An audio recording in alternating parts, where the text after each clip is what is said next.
SPPD double? SPPDB. Bingung nanti. Double-nya begini. Satu kegiatan itu ada APBN-nya, ada juga APBD-nya. Di hari yang sama, saya tahu pernah kejadian itu, yang APBD-nya ke Muko-Muko, yang APBN-nya ke KAU. Kok bisa itu, Pak? Nah, ini kan sumber dana beda. Oh, orang bilang, inspektorat bagaimana? Inspektorat kan cuma meriksa yang APBD-nya. APBN-nya Yang APBN-nya kan departemen, inspektorat departemen. Nah, ini contoh. Yang ketiga, pemotongan. Ini beneran contoh atau memang sudah terjadi, Pak? Sudah terjadi lah. Sudah terjadi. Nah, jadi gitu ya, sebenarnya. Kita nggak bisa ngomong orang ya. Nah, yang ketiga misalnya begini, pemotongan SPPD ini banyak kan sekali kejadian dinas-dinas di sini. Kenapa? Dengan dalih taktis, suruh berangkat ke Jakarta. SPPD 3 juta berangkat per hari, uang tiket nggak bisa dimainkan lagi. Hotel tidak bisa dimainkan lagi. Berapa yang ini dibayar ya? Nah, sekarang tiket. Kamu mau ke Jakarta ya 3 hari. Ini kamu 3 juta tambah apa lagi uang transport. Oke. Uang transport pun sudah ada untuk taksi segala macam.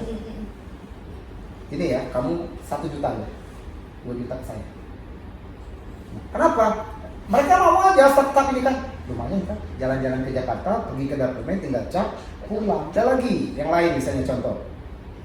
Pengadaan ATK ini yang paling banyak sekali ini. Mungkin coba bisa dicek, mudah-mudahan inspektorat berapa kertas itu berrim-rim itu macam-macam, katanya lem segala macam itu, coba ada nggak di kantor? Nah, ini perlu dicek juga. Artinya saya tidak sebutan kalau orang bilang gitu, saya pengalaman ya. Terus yang ketiga, servis alat-alat. Servis alat juga termasuk penyalahgunaan. Ya, servis alat AC atau apa kan lumayan kan. Satu AC itu 75.000 atau 100.000. Kalau setiap bulan itu bisa diservis satu AC berapa ribu AC jumlahnya. Terus ini ada lagi pelatihan. Nah, ini misalnya pelatihan yang banyak sekali. Satu banyak sekali ini hotel. Misalnya pelatihan 3 hari, itu kan 3 hari itu bayar hotelnya 3 hari. Memang nanti bisa kontraknya 200 juta, pajak dibayar 200 juta, tetapi ada ini loh, hitungan saya tadi 150 juta ya. Yang ini sudah termasuk pajak 5 juta untuk kami, tapi pajak biar nggak tahu pajak dibayar 100, yang bodoh itu ada dibayar 150 nggak dibayar pajaknya, ketangkap dia. Nah ini 200 tetap dibayar pajaknya, sisanya dapat fee-nya lagi 50, namanya fee lah istilahnya, fee 50 dapat. Nah makan minum sampai permainnya begini loh, hari penutupan itu pagi itu jam 10, sehingga tidak perlu dikasih makan siang. Kalau makan siang itu nanti orang 200 orang kalikan aja. Terus makan siangnya sendiri dikurangi lagi jumlahnya, kira-kira oh ini satu orang sekali makan biasanya berapa, saya lupa sekarang, bisa 75.000 gitu aja, sekali makan 75.000, dikurangi makannya jumlahnya kan jadi 50 dapat. Ini udah budaya. Kenapa ini? Karena pejabat pajak di bawah ini harus store. Iya betul. Saya bukan seuzon, nanti saya tidak menuduh orang siapapun, ini pelajaran aja. Untuk menjadi seorang pejabat itu kan ada bayarnya. Jangan sampai yang mudah-mudah, ini pelajaran untuk yang mudah-mudah lagi, untuk tidak begitu. Jadi ya sudahlah, yang tua-tua ini yang kena begitu ya siap, suka nggak suka, benar atau salah, terimalah dengan lapang dada, saya katakan gini. Nah kalau memang ada upaya hukum, laksanakan upaya hukum saja, kira-kira gitu. Nah inilah yang kira-kira yang sering terjadi, SPPD, tiket, banyak sekali itu. Jadi artinya banyak sekali celah-celah yang banyak sekali dari mafia politik ini sendiri. Dari makanan terkecil pun sudah dan itu tidak, saya katakan ini bisa berhenti cuma satu cara, apabila komitmen kepala daerah dan aparat penegak hukum serius ya, katakan saya tidak perlu uang lagi, sudah selesai, tidak akan terjadi lagi. Karena biaya politik itu cukup tinggi. Dan harus dikembalikan, nggak mungkin. Harus dikembalikan. Bang, nanti kita lanjutkan lagi Bang Jeki juga. Seperti itu Bang Jeki juga tidak sabar memberikan argumennya tentunya. Salam BTV tetaplah bersama kami di Bengkulu Talk Show. Baik, salam BTV masuk bersama dengan narasumber kita Bang Jeki Haryanto selaku selaku advokat, dan juga ini Bang Herawansyah selaku mantan Ketua LPJK Provinsi Bengkulu, mantan Asisten 3 dan mantan Kadis PU tentunya. Bang Jeki, tadi sudah dipaparkan dari Bang Herawansyah, banyak sekali ternyata celah-celah yang bisa dilakukan penyalahgunaan keuangan negara di Pemda dan pemerintah daerah. Seperti apa sih? Iya, jadi memang apalagi yang disampaikan oleh Bang Herawan ini, dia pernah mengalami mengalami hal itu, dan memang artinya itu memang nyata terjadi. Nah, saya pikir untuk membasmi memberantas hal-hal seperti itu sebetulnya bukan ditekankan kepada pelaksana ini yang di bawah, artinya pegawai-pegawai negeri yang di bawah, yang pada akhirnya mereka harus melakukan itu karena ditekan di atas, karena diminta di atas. Nah, sebetulnya hal seperti ini harus dimulai dari pimpinan, dari kepala daerah. Kalau di daerah ini kan yang nomor satu ya pasti kepala daerah. Harus ada komitmen kuat dari kepala daerah, apalagi misalnya saya contohkan ini menghadapi pilkada serentak lagi di tahun depan, ya kan? Misalnya begini, ada calon yang berani menyuarakan atau berani menggaransi bahwa dia tidak akan melakukan korupsi, dan dia akan memaparkan misalnya teknik atau metode, atau nanti misalnya seperti apa program yang akan dia lakukan terkait dengan hal-hal yang menjadi perhatian publik terkait dengan korupsi, misalnya terkait fee proyek. Nah, dia akan menciptakan apa nanti di birokrasi? Oke, apa ini bisa kita katakan sebagai fakta integritas? Tapi nyatanya masih terjadi kecolongan juga. Saya pikir fakta integritas itu tidak akan efektif. Jadi harapan saya para calon-calon nanti, karena ini sebuah hal yang patut untuk dicoba.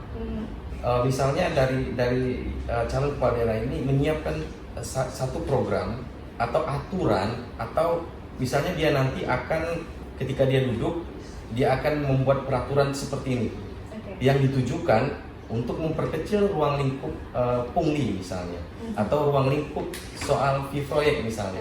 Jadi harus realistis, bukan hanya fakta integritas ya, bukan hanya fakta tapi ada sebuah sistem yang dia bangun nantinya. Itu yang dia tawarkan, sebuah sistem. Misalnya pengelolaan keuangan di OPD harus punya komitmen bagaimana ini bisa kayak penggunaan anggaran di masjid, saya misalkan penggunaan anggaran di masjid, yang uang masuknya bisa tahu, uang keluarnya bisa tahu, digunakan untuk apa, transparan misalnya ini satu misal saja. Jadi dia menciptakan sebuah sistem, dan ini bisa dilakukan ketika kepala daerah itu punya komitmen kuat terkait pemberantasan korupsi maupun pencegahan, karena lebih baik mencegah saya pikir daripada ketika itu sudah dilakukan dan akhirnya diproses hukum, lebih baik mencegah. Seperti itu. Baik, itu dia. Tentunya kita memiliki banyak pekerjaan rumah besar untuk pemilu kada 2020, khususnya untuk kepala daerah yang saat ini sedang gencar-gencar mencari panggung politik, ya Bang. Iya, inilah komitmen yang harus dimiliki. Artinya masyarakat ingin melihat itu. Komitmen kepala daerah menciptakan sebuah sistem untuk memperkecil ruang lingkup, misalnya yang lagi jadi pembicaraan publik terkait penerimaan CPNS yang bersih, terkait dengan fee proyek ini yang sering terdengar oleh kita, dan itu masih sering terjadi. Bagaimana dia membuat sebuah sistem agar soal-soal seperti ini tidak terjadi pada saat dia memimpin daerah ini. Ini yang harus mereka tawarkan ke publik, dan publik pasti akan menilai apakah memang komitmen kepala daerah ini bisa masuk akal dan bisa dilaksanakan. Nah, walaupun nantinya misal akan dibantah lagi oleh orang-orang yang apatis, misalnya dia bilang bagaimana kepala daerah mau bersih dari korupsi, sedangkan untuk jadi kepala daerah dia harus melakukan hal-hal yang berbau korupsi, mau di politik misalnya, harus menggalikan modal dan segala macam. Makanya kembali lagi dari proses suksesi ini harus dimulai bahwa pilkada ini harus bersih. Pilkada ini harus bersih. kepala daerah atau calon-calon kepala daerah jangan menawarkan untuk memberikan, dan masyarakat pun jangan mau ketika suaranya dibeli. Seperti itu. Suaranya dibeli, jangan mau. Dan itu harus dilakukan, tetapi paling tidak harus dimulai oleh calon itu. Jangan misalnya jadi kambing hitam masyarakat yang minta. Ya kalau tidak diberi ya masyarakat tidak mendapatkan itu. Artinya misalnya dari 4 atau 5 kandidat sepakat untuk tidak melakukan money politik dan sepakat untuk melakukan pilkada bersih, saya pikir bisa saja dilakukan seperti itu. Bisa saja dilakukan. Iya. Tentunya bisa di 2020 pemilu daerah bersih tanpa ada money politik. Bang Herawansyah, tadi ada sempat sedikit menyentil ada mahar politik. Apakah betul? Mungkin desas-desus masyarakat sudah awam, sudah tahu betul bahwa biasanya untuk menjadi kepala daerah ini akan ada mahar politik, pemberian sana sini. Seperti apa pengalaman Abang selama menjadi mantan ketua RPJK Provinsi Bengkulu, kemudian asisten 3 dan mantan kadis dinas PU sendiri? Jadi begini, mahar politik jelas gitu. Jelas. Jadi waktu kita mau ambil partai saja, ya saya punya pengalaman, salah satu keluarga akan diberikan kepada yang ngasih uang, udah jelas itu. Oke, sampai saat ini Iya, masih lah jelas, tidak akan mungkin gratis. tidak akan mungkin gratis. Tidak akan mungkin gratis kalau itu. Siapa Berapa sih? totalnya, Bang? Nah, kalau itu kita nggak tahu lah. Miliar-miliaran yang jelas itu kan jelasan. Jadi jelas untuk perahu itu nggak mungkin gratis, tidak akan mungkin gratis. Ya, ini yang pertama.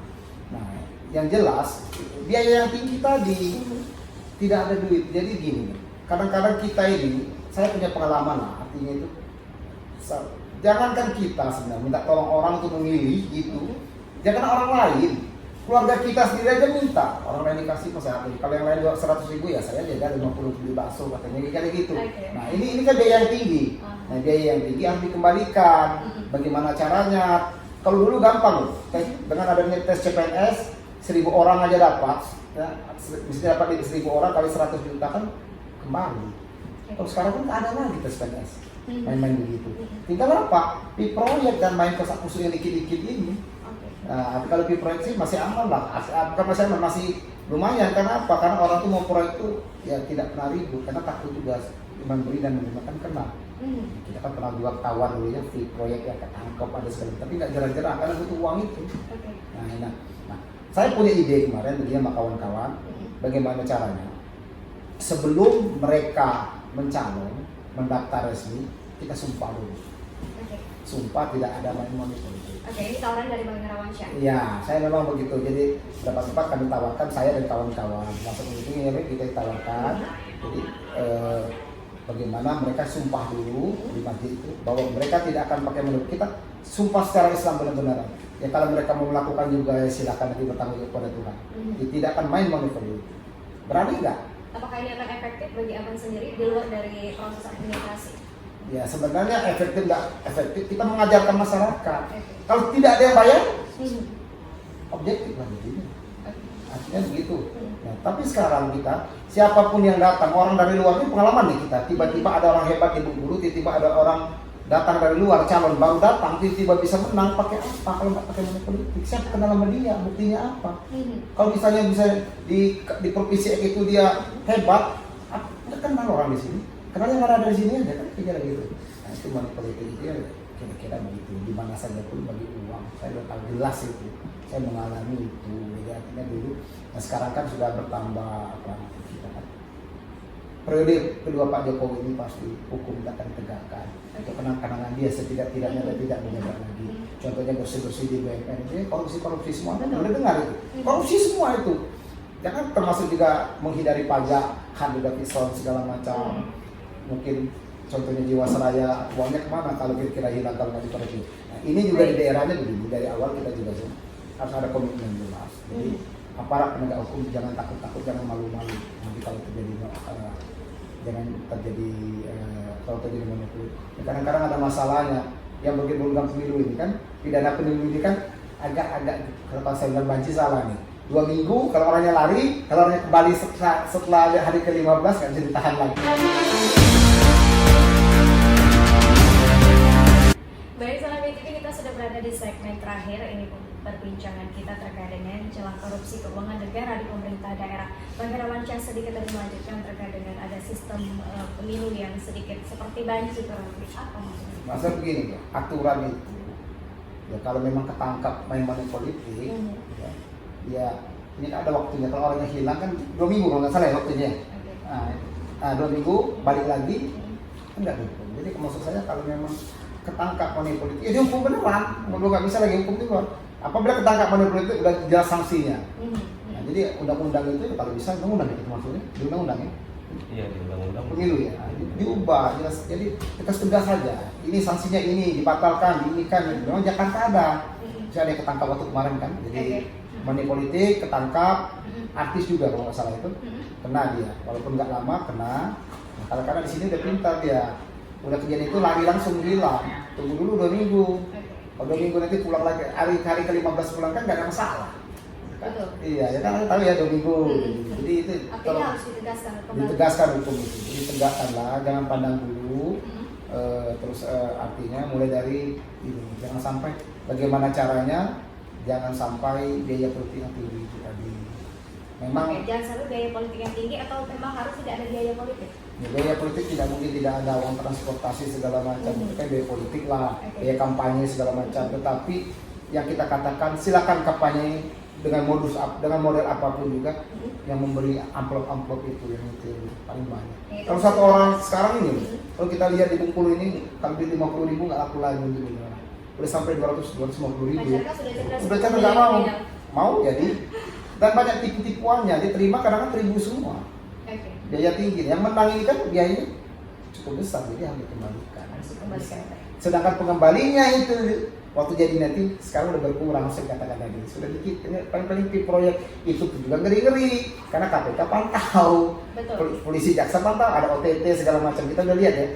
Udah mulai tangkap OTT di sini, banyak banget ada OTT lagi, jaksa pun OTT, polisi pun OTT, gitu.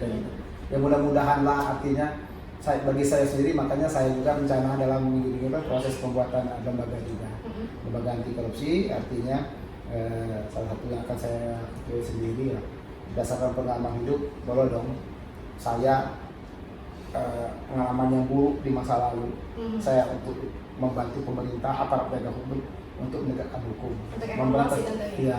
Jadi kita dirikan satu lembaga yang baru yang membantu pemerintah, baik dalam studi dan pelaporan tindak pidana korupsi. Nah, jadi bagi kawan-kawan adik-adik semua, saran saya kerjalah yang baik.